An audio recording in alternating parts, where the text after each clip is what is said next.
कालचा तुम्ही ब्लॉग बघितला, जळगावला गेलो होतो. तर झालं असं, आम्ही तिकडून जाऊन आलो आणि सासूबाईंनी रात्री साबुदाणा भिजत टाकून दिला. तर त्यांचे सगळे वाळवणीचे पदार्थ झाले होते, तेवढा एकच पदार्थ राहिला होता. साबुदाण्याचे खिरीचे पापड बनवतात बरोबर, तर तसेच हे वाफेचे पापड असतात, ते बनवायचे राहिले होते. आणि सगळे त्यांनी जे काही वाळवणीचे पदार्थ बनवले होते ते सगळे चुलीवरच बनवले होते. तर तेवढं त्यांनी भिजत घातलं. आणि आम्ही जेवढे दिवस गावी राहिलो ना, त्याच्यातला हा एकच दिवस होता फक्त आम्ही जो घरी राहिलो. अदरवाईज आम्ही प्रत्येक दिवशी घराच्या बाहेर कुठे ना कुठे जातच होतो. तर म्हटलं चला करूया आता आपण पण. आणि काय झालं, हे जे सगळे वाळवणीचे पदार्थ सासूंनी केले होते ना, ते सगळे चुलीवर केले होते. तर हा एक शेवटचाच राहिला होता आणि त्यातही तो उपवासाचा होता, तर तोही मग आम्ही चुलीवरच करायला घेतला. तर त्यासाठी आता चूल पेटून घेते. आधी पूजा वगैरे केली आणि मग चूल पेटवायला सुरुवात केली. आणि कसं आहे ना, गावी आलो आहे पण जे चुलीचा वास जोपर्यंत येत नाही, त्याच्यावरती काही शिजत नाही, तोपर्यंत त्या फिलिंगच येत नाही की आपण गावी आलेलो आहोत, बरोबर आहे ना. तर मी काय केलं आहे, इथे टोपामध्ये पाणी गरम व्हायला ठेवलेलं आहे. अर्धा टोप पाणी इथे आपण ठेवलं आहे. त्याच्यावर एक चाळण ठेवली आहे, जेणेकरून जे पापड आपल्याला बनवायचे आहेत त्याच्या वाट्या ज्या आहेत ते त्याच्यावर ठेवता येतील, म्हणून काहीतरी बेस म्हणून त्याच्यावर आम्ही चाळण ठेवून घेतलेली आहे. आता हा रात्री आपण जो सासूंनी भिजत घातलेला साबुदाणा होता तो होता. आणि ह्या वाट्या आहेत ज्या मी वॉश करून घेते, यामध्ये आपल्याला ते साबुदाणे घालायचे आहेत. युवराज पण मला मदत करत होते जे जाळ प्रॉपर होण्यासाठी चुलीमध्ये. आणि मग फायनली ते झाल्यानंतर आम्ही तयारी करायला सुरुवात केली. आणि हे बघा, आता ते पूर्ण उकळून झाल्यावर ह्या वाट्या असतात ना, यामध्ये खाली तूप लावायचं आणि फक्त वरतून साबुदाणा टाकायचा आणि ठेवून द्यायचा, बस इतकंच. आता या वाट्या आपण ठेवून घेतलेल्या आहेत आणि याच्यावर झाकण ठेवून द्यायचं आणि छान त्याला वाफू द्यायचं. आता हे वाफून झालेलं आहे. तर त्याच्यानंतर ह्या साबुदाण्याचा कलर बघा, एकदम पांढरा शुभ्र कलर होता ना, हा पूर्ण ट्रान्सपरंट होऊ द्यायचा. जेणेकरून हा ट्रान्सपरंट झाला तर समजायचं की आपले पापड रेडी आहेत. तर त्याच्यानंतर एक एक काढून घेत होतो आणि वेळ नको जायला, ते पाणी कसं लगेच थंड नको व्हायला म्हणून हे पटापट आम्ही काढून नेक्स्ट ठेवत होतो.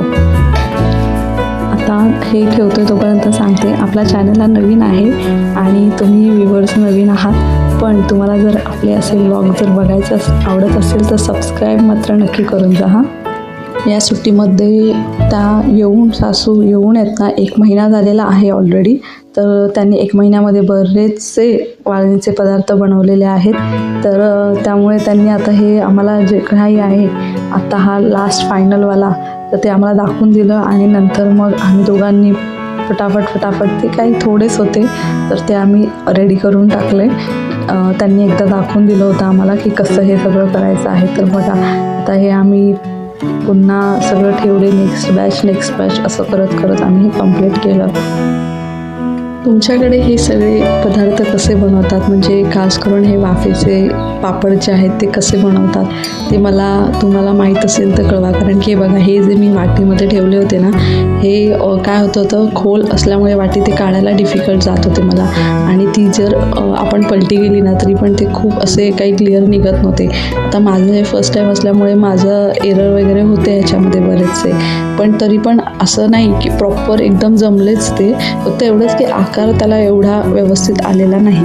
पण स्टील हे सगळे आम्ही बघा, ह्या वाट्यात ना मला वाटतं एक शेप असाव्या आणि प्रॉपर गोल असाव्या. जास्त खोल नसल्या ना तर हे पापड जास्त चांगले येऊ शकते. तर असेच वेगवेगळ्या अनुभवातूनच आपण शिकतो. तर असा एक मला अनुभव आला, त्यामुळे मी हे सांगते.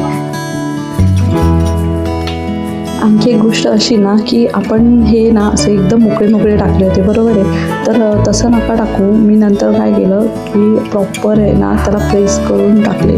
तर कसं असतं, प्रेस केलं, खूप जवळ ठेवले तर ते चांगले वाफले जात नाही किंवा चांगले आतून साबुदाणा कच्चा राहतो वगैरे.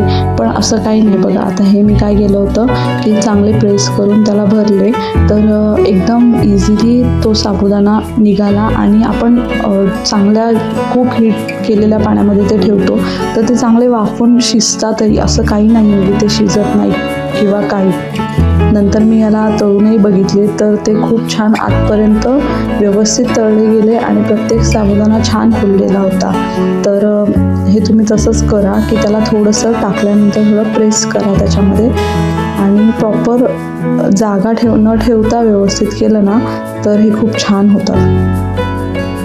माझं तरी पहिल्यांदाच होतं असे वाफेवरचे पापड. खिरीचे पापड तरी मी आधी बनवलेले आहेत, पण हे नव्हते बनवले. पण हे खायला जास्त छान लागतात म्हणून हे ट्राय केले होते आम्ही. पण तुम्ही आहे ना, मला तुमच्याकडे काही वेगळ्या टिप असतील तर त्या कमेंटमध्ये नक्की लिहून पाठवा की नाही याच्यात असं काही करायला हवं, तर मी नक्की ट्राय करेल. पण बघा आता हे जे बनवले होते ना हे पण खरंच छान झाले होते. उगीचच नाही. बघा आता प्रत्येक साबुदाणा छान फुललेला होता ह्याच्यामध्ये. आणि वाळायला थोडा टाईम लागतो, तिथे तर खूपच कडक ऊन होतं, पण तरी पण त्याला पूर्ण 1 दिवस कंप्लीट गेलेला होता. आणि त्याच्यानंतर म्हणजे 1 ते 2 दिवस त्याला लागले आणि त्याच्यानंतर मग मी हे तळलेले आहे.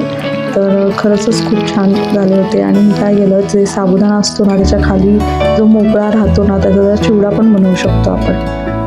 हे सगळे मोकळे राहिलेले साबुदाणे कशाला वेस्ट करायचे, अजिबात नाही. तर याचं काय केलं, हे मस्त फ्राय करून घेतले आणि याचा पण मी चिवडा बनवला. म्हणजे आता हा साबुदाणा घेतला, त्याच्यानंतर त्याच्यामध्ये शेंगदाणे टाकले, लाल तिखट, थोडं मीठ आणि सर्वात महत्त्वाचे म्हणजे साखर बघा तुम्ही पिठी साखरही टाकू शकतात, पण मी पिठी साखर एवढा वेळ नव्हता माझ्याकडे, तर मी आपली नॉर्मल साखर असते जाडवाली ती पण टाकली. आणि हे गरम होतं म्हणून ती थोडी मेल्टही झाली.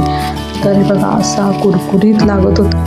कुठेच जाऊ नका, आपले नेक्स्ट व्लॉग येत राहणार आहे आणि ते बघत राहा. चलो बाय बाय.